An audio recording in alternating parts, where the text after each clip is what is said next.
Buenas. En la sesión de hoy, tal como se indica en la lámina, vamos a abordar la pregunta sobre si en el juicio penal pudiera darse la exigibilidad del dicho de experto con peritaje que ya está escrito. Necesidad del dicho de experto con peritaje ya escrito.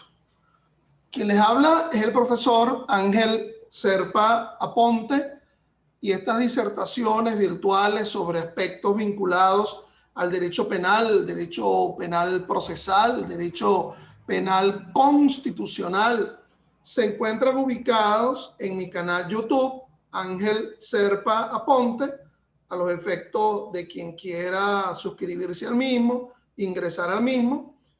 Videos estos que también están a la orden para quien desee promocionarse o publicitarse, organizaciones, empresas, en fin, a este y otros videos, y que están, repito, en mi canal YouTube. Quien habla está transmitiendo esto en enero de 2021, y estas son disertaciones que hago yo semanalmente, conjuntamente con mis clases a mis alumnos, y que se ubican en el referido canal.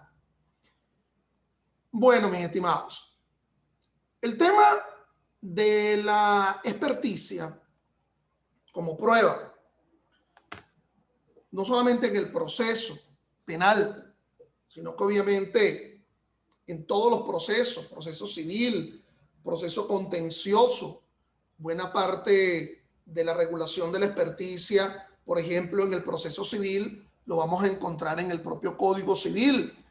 Y ustedes dirán, ¿pero cómo es eso? Si el Código Civil es una ley sustantiva. Bueno, en el caso del proceso civil, la regulación probatoria está dentro del propio Código Civil, a pesar de que es un instituto fundamental del ámbito del derecho procesal. El tema de la experticia, el tema del peritaje, guarda una importancia capital, sobre todo si subrayamos cuál es el sistema apreciativo de la prueba de ese referente procesal. En el caso del proceso penal venezolano, la estimación, la apreciación de la prueba, como bien lo conocen los que me siguen y que están en el ámbito del derecho penal, se expresa en una sola norma, el 22 del Código Orgánico Procesal Penal, en donde se nos dice que se aprecia la prueba por la vía de la sana crítica. Y ahí empezamos con un problema, ¿verdad? Los códigos deberían estar redactados de forma tal para que cualquiera pudiera entenderlo, no solamente ser enfocado desde el punto de vista del conocimiento del derecho, los abogados, los que forman parte del sistema de justicia, fiscales, jueces, sino que pueda ser entendido por cualquiera, que cualquiera abriera las páginas de un código e indica el que intencionalmente diere muerte a otro será sancionado, y todo el mundo entiende que se refiere a la sanción del homicidio. Aquí se está indicando que las pruebas se aprecian por la vía de la sana crítica, y entonces uno empezar a tratar de desentrañar, buscarle una valoración, una axiología, ¿verdad? Donde, ¿qué es lo que significa sana crítica? ¿Será criticar por criticar? ¿Será que, y hasta el juego, la chanza puede estar allí metido? ¿Será que tiene que estar sano, pedir el perfil 20, ¿verdad? De quien vaya a apreciar la prueba. Pero es que además la norma no concluye allí, sino que nos dice, utilizando la lógica, la experiencia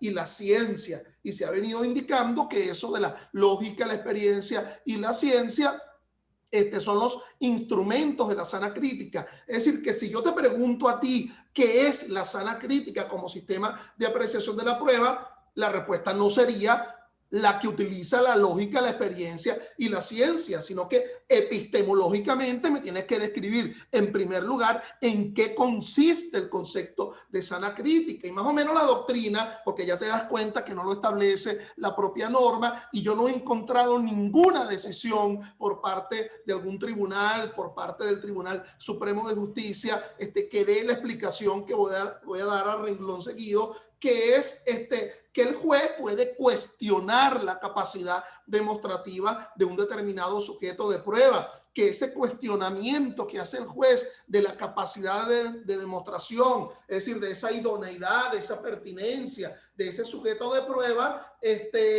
puede ser de una forma comedida, de una forma sana, es decir, no puede ser de una forma francamente, digamos, discrecional, ¿ok?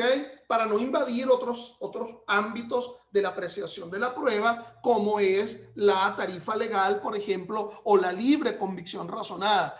Pero y entonces los instrumentos que se establecen dentro de ese 22, y hablo del 22 del Código Orgánico Procesal Penal, obviamente que la Constitución no nos podría decir, ¿verdad? No podría plantear un sistema apreciativo de la prueba porque la Constitución establece diferentes tipos, regula diferentes tipos de procedimientos, el contencioso administrativo, el laboral, el mercantil, etcétera, etcétera, y cada uno tendrá su propio mecanismo. Pero entonces cuando en el 22 del COP, y subrayo lo del 22 del COP porque, por ejemplo, hay una ley, la Ley Orgánica Procesal del Trabajo, en donde se dice que en los procedimientos laborales se apreciarán las pruebas por las vías de la sana crítica, y no explica lo que es la sana crítica, ni siquiera incorpora esos instrumentos que hace el COP, sino que dice, bueno, en caso de duda se tomará la norma que sea mucho más favorable para el trabajador, la interpretación que sea mucho más favorable para el trabajador, el llamado indubio pro operario.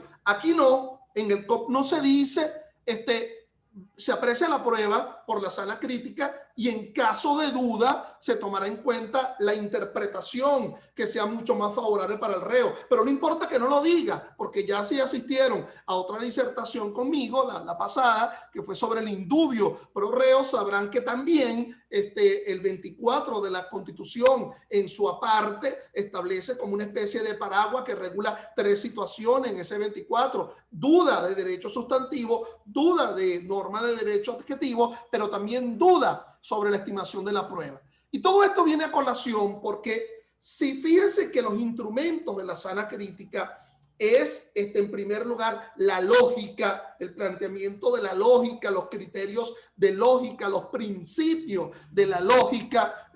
Bienvenido los que han estudiado en alguna universidad donde le dieron en una asignatura en pregrado lógica vital, importante, que no podría yo asumir en este momento. Tendría que hacer otra disertación sobre la utilización de los principios de la lógica en el derecho procesal penal y en la estimación de la prueba. Luego nos habla de la experiencia, las máximas de experiencia, ese abanico de respuestas que tiene todo ser humano porque ha vivido, porque medianamente ha vivido. Saber que, por ejemplo, de noche se ve menos que de día, que el agua tiende a borrar rastro, ¿verdad? Los planteamientos de la experiencia de que si alguien te llama a las 2 de la madrugada, lo primero que tú haces es pelar por el reloj para saber qué hora es de la llamada, ¿verdad? Porque son planteamientos, son inusuales, una llamada de esa hora. Es decir, la experiencia nos hace hablar de ese carácter extraño. Pero en tercer lugar, nos está indicando la ciencia. ¿Ok? Lógica, experiencia y ciencia. Y obviamente, si deja en tercer lugar el tema de la ciencia, es porque está indicando que en determinados momentos el juez, en la estimación de la prueba para establecer la verdad, y de ahí brincamos al 13 del Código Orgánico Procesal Penal, cuando nos dice la necesidad de la estimación de la verdad por la vía jurídica, y la vía jurídica no es otro más que la prueba y el iuria novi curia, es decir, el conocimiento que tiene el juez del derecho. Entonces, cuando en la estimación de la prueba se me hace difícil obtener un planteamiento de verdad, llegar a lo fáctico de un hecho al cual no asistí, porque el juez es como el historiador, realiza una sentencia, el historiador realiza una obra historiográfica de una circunstancia en la cual no asistió y que tiene que ser asumido sobre la base de prueba. Es como el cineasta que hace una película sobre un hecho histórico, ¿verdad? Qué sé yo, la batalla de Carabobo, en la vida del Libertador. Obviamente no ha asistido ese cineasta, aunque ahorita si quisiéramos hacer una película, ¿verdad?, sobre la contemporaneidad política de Venezuela en los últimos 22 años, todos hemos asistido y todos somos medios testigos y medio hacedores de esa historicidad. Pero bueno, volviendo al tema de de la experticia y de la prueba. Entonces, bueno, se me corta el serrucho, como decir, bueno, la verdad que es un conocimiento científico de la cual ni por la vía de la lógica, ni por la vía de las máximas de experiencia puedo desentrañar una verdad, puedo encontrar esa verdad que me transforme el hecho aportado en el hecho probado. Porque ese juez está obligado a motivar de dos formas su fallo. Uno, cómo transformó el hecho aportado que provino de las partes en hecho probado. Y dos, ¿cuál es la consecuencia jurídica que se deriva de ese hecho probado? Está probado la causa de la muerte, ajá, pero ahora la consecuencia jurídica, es decir, allí hablaríamos de legítima defensa, del cumplimiento del deber o de un homicidio intencional. Pero la primera labor, la primera hazaña de ese juez en esa motivación es esa alquimia jurídica en la cual transformar el hecho aportado en hecho probado. Y obviamente que a veces, ¿verdad? Ya no sirve el parámetro de la lógica, ya no sirve el parámetro de la máxima de experiencia, porque yo no sé cómo funciona esa enfermedad, ¿verdad? En la cual se prescinde de responsabilidad penal de alguien porque toma una cosa mueble sin saberlo, ¿verdad? Y parece que eso es una patología, ni siquiera sé el nombre de esa enfermedad. No sé cómo pudiera incidir, por ejemplo, los criterios de conocimiento de un idioma extranjero, no, cuando con un gesto se pretende difamar a otro. Es decir, el manejo o no del idioma hace que solamente el que maneja idioma extranjero pueda apreciar la capacidad difamatoria de un gesto. Entonces, a veces ya no es solamente el tema de la lógica ni de la experiencia, sino de la ciencia. Y cuando se habla de la ciencia, obviamente estaríamos incorporando la necesidad de incorporar en la apreciación de hechos, de objetos, de circunstancia, darle un prisma científico al asunto. Entonces, allí obviamente estaríamos hablando de la experticia, del peritaje. Obviamente que en razón del tiempo, 40 minutos es lo que dispongo para esta disertación, no voy a abordar los aspectos criminalísticos de la experticia ni del peritaje. De verdad que sería mucho más allá de lo que se podría decir dentro de una disertación de 40 minutos, más todos los intríngulis que esto pudiera tener, porque hay una experticia grafotécnica, porque hay una experticia, hay un peritaje de autopsia, porque hay un peritaje de valor prudencial, es decir, todas las variables que estaría vinculado al ámbito del peritaje. Si no, yo lo quiero incorporar solamente desde un punto de vista procesal penal, invocándolo en el proceso penal venezolano, pero fundamentalmente con aquella diatriba, con aquella aparente contradicción, frente a una circunstancia muy real que se dan en nuestros juicios, que es la no comparecencia del perito, habilitándose la necesidad del mismo porque previamente se ofertó el peritaje como prueba en la acusación.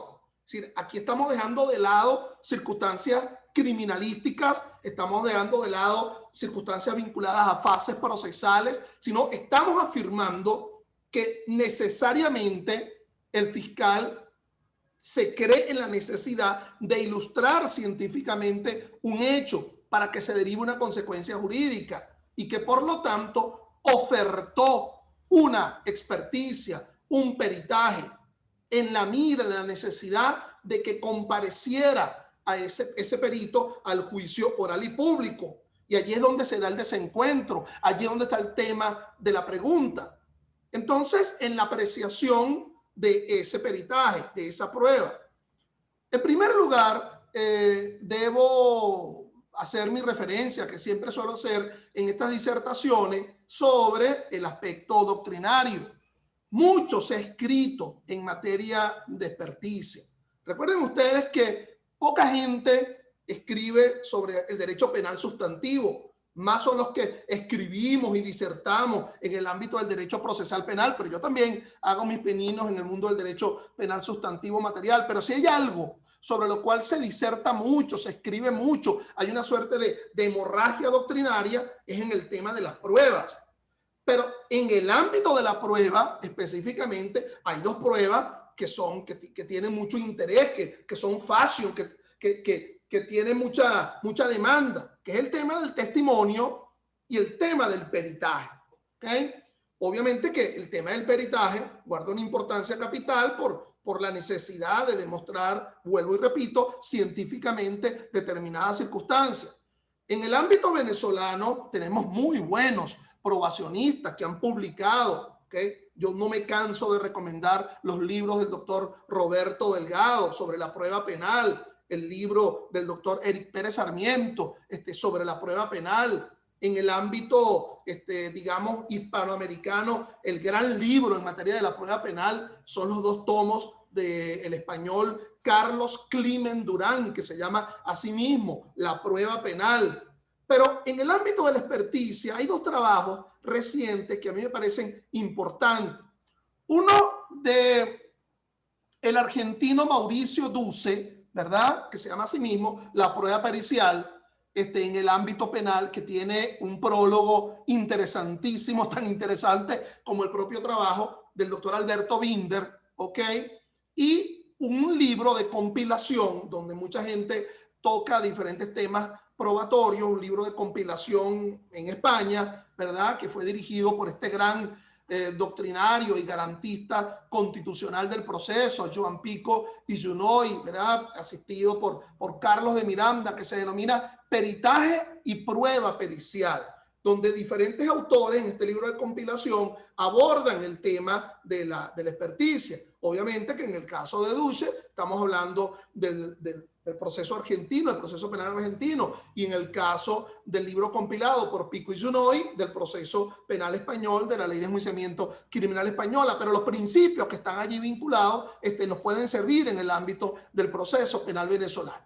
Y yéndonos al proceso penal venezolano, obviamente que hay algunas normas que regulan el tema de la experticia, pero yo aquí me quiero circunscribir fundamentalmente a las normas que están vinculadas a la aparente dicotomía entre la llamada asistencia a la audiencia versus presentación del dictamen.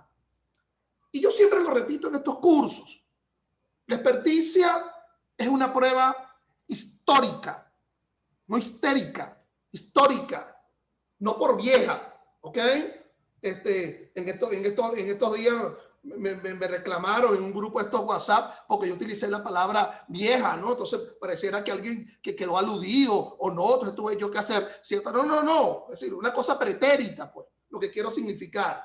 Es decir, una prueba histórica porque importa dos momentos, como las dos manos, ¿verdad? Es decir, el momento del dictamen, el momento de la conclusión, que es escrito, y si es escrito por parte de un perito que ya ha sido juramentado para asumir esa finalidad, se convierte en un documento. Y aquí viene con la distinción entre documento y documentación. Se suele decir en la teoría del proceso que el documento es lo que demuestra el llamado hecho objeto del proceso. Es decir, lo que demostraría, por ejemplo, el robo, ¿verdad? Bueno, robo de documento, hasta un documento roto, ¿verdad? Robo de documento, eso que establece el 457 del Código Penal. El documento público en donde se demuestre la estafa frente a un bien mueble, ¿ok? Entonces se suele decir que el documento demuestra el hecho versus el concepto de documentación. Y se dice que la documentación demuestra un acto procesal. Documento o documentación, si ya existió un dictamen donde se plasma un conocimiento científico por parte de un ente que tiene esa facultad atribuida desde el punto de vista procesal, Bueno, es un documento que puede ser perfectamente ofrecido como documento, ¿ok? En esa acusación, ofrecimiento documental de la experticia, pero ello no invalida la necesidad de la deposición. Por lo tanto, es una prueba histórica porque implica dos momentos: deposición, conclusión y deposición, dos momentos. Y que por lo tanto, el problema de la fiabilidad de la experticia, pues tendría mucho que ver con la posibilidad de que no existiera contradicción, de que no existiera ninguna duda sobre la capacidad demostrativa de ese documento escrito. Si se basta por sí mismo, si ello no genera ningún tipo de duda, bueno, entonces tendría una eficiencia. Fíjense que el 22 del COP es francamente lacónico. No me dice testigo presencial tiene mayor valor que testigo referencial. Me habla de sana crítica utilizando lógica, experiencia y ciencia. Y por lo tanto, el mismo prisma de cuestionamiento, negando la eficiencia, porque más bien el documento escrito sin la presencia lo que revela es contradicción, ello va a ser apreciado por la vía de la sana crítica. No permite apreciar. Más sin embargo, no solamente esto se resuelve con el problema de no asumir el carácter demostrativo por la vía de la sana crítica de una conclusión escrita que no haya sido depuesta en el juicio oral y público, sino que si me queda tiempo verán como algunas de estas decisiones que yo lo ha firmado el Tribunal Supremo de Justicia. No son pocas las decisiones en las cuales la no comparecencia hace anular la apreciación de la prueba de la experticia. Y uno cree que la decisión termina allí, ¿verdad? Uno cree que ya el fallo termina allí. No, pero mira, le están quedando páginas. Y las otras páginas que le están quedando al fallo es como queriendo decir, bueno, eso ha ocurrido. Se anula esa prueba. Pero es que los otros elementos que se encuentran presentes permiten precisamente ratificar la tesis de la sentencia condenatoria. Porque aun cuando se anule la prueba del peritaje por la no comparecencia, el recuento de los otros elementos permite de alguna forma sustentar un convencimiento. Es decir, mis estimados, de nuevo, repito, nunca es un problema de suficiencia, de cantidad. Es un problema de eficiencia. A mí me gustaría decirte las pautas del Código de Enjuiciamiento Criminal. 2 testigos hábiles y contestes me hacen plena prueba. La confesión demuestra el cuerpo del delito y la culpabilidad. Una experticia más un indicio me hacen prueba. Aquí no. Aquí la singularidad probatoria revelaría una eficiencia en el caso de la experticia si no demuestra una contradicción. Y la contradicción, la crítica de la experticia, puede ser una crítica material. Bueno, mira, falta la firma del perito. Oye, mira, está desglosado la experticia. Mira, comienza con la página 8, luego pasa a la página 2, faltan elementos, una crítica material del asunto. La crítica material que involucraría, por ejemplo, hablar en algún momento, tener algún tipo de contradicción en la data de la experticia, si fue con anterioridad o posterioridad a la presentación de la acusación. Pero hay una crítica esencial, íncita a la propia experticia, que esa crítica se manejaría sobre la base de una crítica interna.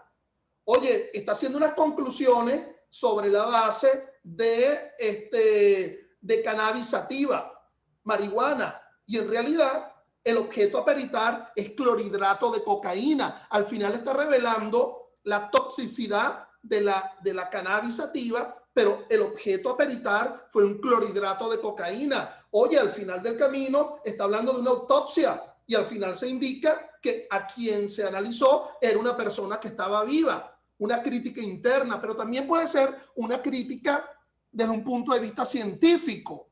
Es decir, la contradicción que puede existir frente a la capacidad demostrativa desde el punto de vista epistemológico. Pero gran problema. ¿Quién eres tú, señor juez, que cuando mucho eres abogado para cuestionar la capacidad científica de ese experto, de ese perito.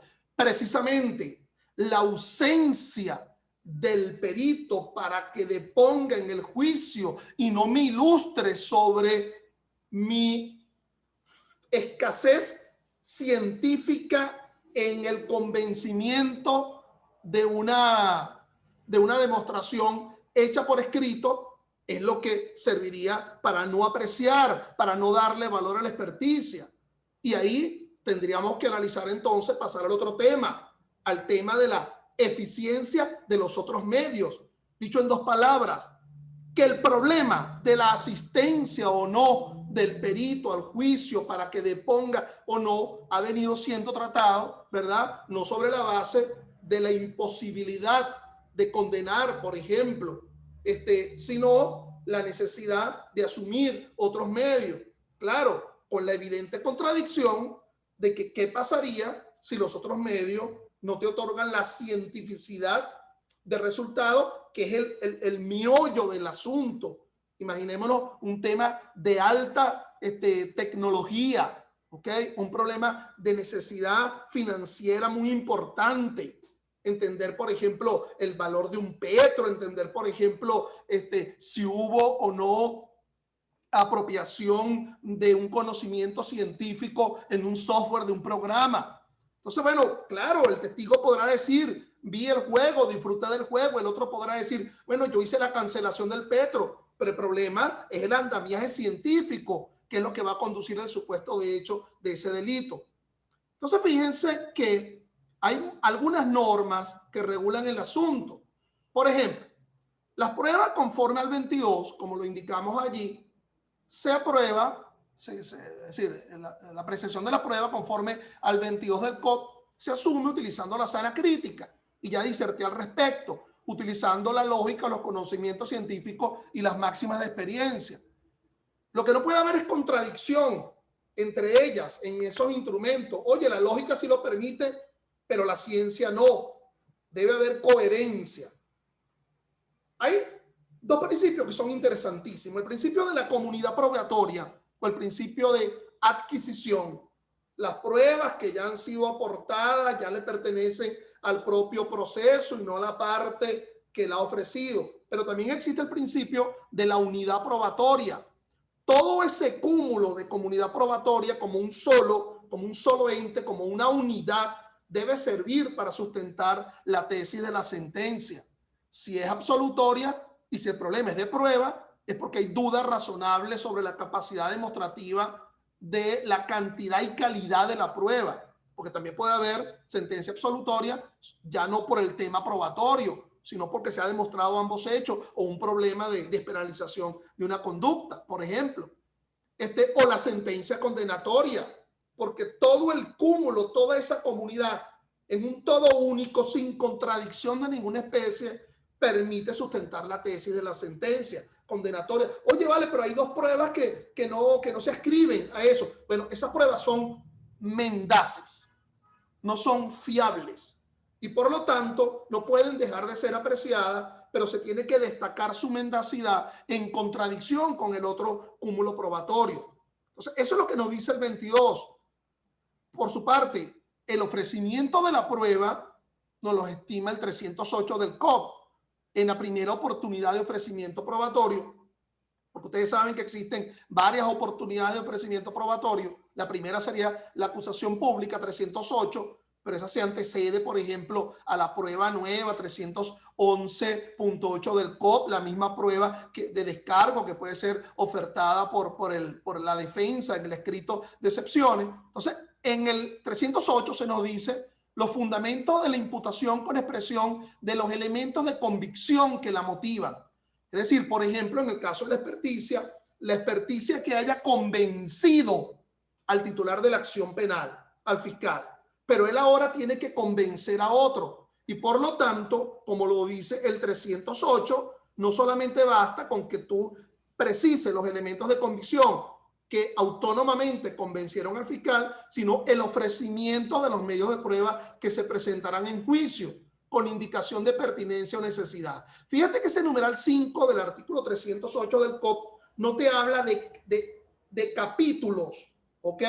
En cuanto primero el testimonio, pero en una noción importante de sistematicidad, bueno, la importancia de ofrecer una prueba como documento es a la importancia de su lectura en el juicio, pero ello no prescinde que el hecho de que se lea implica que se deponga sobre el mismo, sobre todo si es un problema de necesidad de conocimiento científico.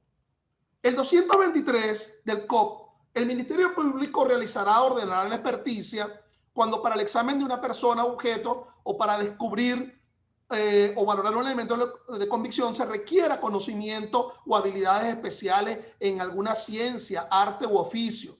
Entonces de allí se imprime la llamada finalidad de la experticia, es decir, la necesidad, la imprescindibilidad de un conocimiento de ciencia o de arte o de oficio.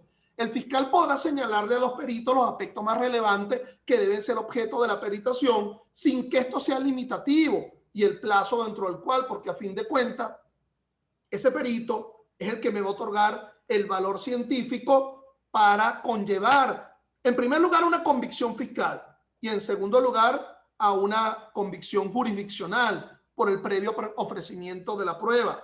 Dictamen pericial, el 225. El dictamen pericial deberá contener de manera clara y precisa el motivo por el cual se practica la descripción de la persona o cosa que sea objeto del mismo, el estado en que se halla, etc. Pero fíjense lo que dice la parte final. El dictamen se presentará por escrito, firmado y sellado, sin perjuicio del informe oral en la audiencia. Esa famosa frase final, ese infine del 225, es lo que ha traído todos estos problemas de desinterpretación, sin entender el concepto de sin perjuicio. En primer lugar, una interpretación sería que no se menoscaba el dictamen escrito, ¿ok? Sin perjuicio. Bueno, entonces otra norma sustentaría la necesidad de que alguien deponga científicamente sobre lo allí concluido. Pero fíjense que habla de la necesidad de sin perjuicio y por lo tanto es lo que algunos arriman a la idea de la doble promoción de la prueba de experticia. Uno, como documento y dos, como peritaje en sí mismo. Y yo de verdad no quiero abordar lo que para mí es una bizantina discusión casi anacrónica sobre el concepto de perito testigo o testigo perito, porque evidentemente se demarcan en un doble conocimiento del asunto. Y hay alguna sentencia que en la escasez del tiempo que me resta ya responden la pregunta. Entonces, el 322 nos indica que solo podrán ser incorporados al juicio por su lectura los testimonios o experticias, dice en su numeral primero, que se hayan recibido conforme a las reglas de la prueba anticipada. Es decir, que ese numeral primero no responde a la pregunta porque está el tema de la anticipación de la prueba, por la prueba anticipada 289. La prueba documental o de informe y el acta de reconocimiento, registro, las actas de prueba que se ordenen practicar durante el juicio, cualquier otro elemento de convicción que se incorpore a su lectura al juicio no tendrá valor, salvo que las partes del tribunal manifiesten expresamente su conformidad en la incorporación. Por lo tanto, existe la llamada prescindibilidad de la crítica a la ausencia del perito si existe un acuerdo global, ¿ok?, entre las partes y el juez. Bueno, una especie de estipulación con respecto al peritaje presencial. La imposibilidad de asistencia nos lo regula el 323.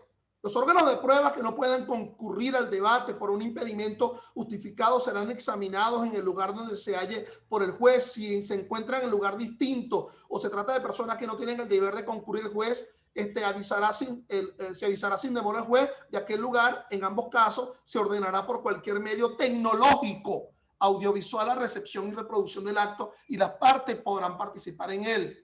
Infine del 323, que es lo que ha permitido la transmisión de la deposición pericial, ¿verdad?, que bueno, antes del tema de la pandemia ya se estaba viendo hasta por resoluciones del Tribunal Supremo de Justicia, y que de alguna forma su apreciación sería sobre la base de la crítica. 337. Los expertos responderán directamente ante las preguntas que reformulen las partes, con lo cual surge la necesidad de la deposición. Entonces, la llamada incomparecencia, cuando el experto no lo regula el 340, no haya comparecido, el juez ordenará que sea conducido por medio de la fuerza pública y solicitará a quien lo propuso que colabore en la diligencia. Pero pudiera ser que no comparece, aún esos medios extremos. Y entonces el infine del 339 nos dice: el tribunal podrá interrogar al experto, a los testigos, la razón de la información y el origen del conocimiento, que es para lo que fundamentalmente se requiere el experto. Obviamente que esto de la presentación de la experticia dentro de esta grafía del momento procesal ocurre, como ya pueden ver ustedes acá, en la acusación, ¿ok? Como acto conclusivo de la fase preparatoria. En la acusación, el ofrecimiento de la experticia o del peritaje, pero en pleno desarrollo del juicio oral y público, la necesidad de la deposición, bueno, se verifica ya en el pleno desarrollo del juicio, en la oportunidad en la cual se pasa a la llamada recepción probatoria, conforme lo establecen los artículos 336 y siguientes del Código Orgánico Procesal Penal. Veamos alguna jurisprudencia sobre el tema. Por ejemplo, la Sala de Casación Penal, en su artículo 330, nos habla de que la experticia es una prueba indirecta, porque la percepción no la tiene el juez por sí mismo, sino mediante la opinión que le brinda el experto.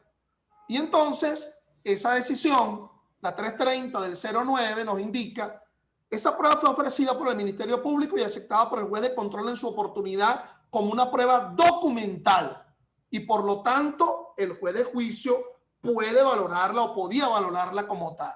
Con lo cual, bajo ese fallo, no se niega la posibilidad de la valoración de la experticia como prueba documental. Con lo cual, de igual forma, estaríamos en la llamada apreciación por la sana crítica. En la 420 de noviembre del año 11, la incorporación de la experticia fue incorporada por su lectura al debate, oportunidad en la cual se pueden incorporar elementos probatorios por su lectura, lo cual lo reafirma la Sala de Casación Penal en noviembre del año 11. ¿Ok? Por ejemplo, en la 608 de octubre del año 05 nos dice: el órgano jurisdiccional durante la fase intermedia solo puede hacer el control judicial sobre los medios probatorios verificando cada una de las probanzas señaladas por las partes, lo cual necesariamente supone que conste por escrito, como en el caso de la experticia, porque de ella se desprende el análisis para la admisión o no de la acusación. A mí me gusta mucho una decisión, un voto salvado del magistrado Héctor Coronado en la sentencia 368, que le invito a que se la lean, ¿ok? Del 15 de julio del año 08, sobre la necesidad de la presencia del perito, porque se lo invalidaría el principio de contradicción de oralidad y de inmediación. Finalmente, en la sentencia 286 de la Sala Constitucional, pareciera resolver el problema. La experticia se forma no en un dictamen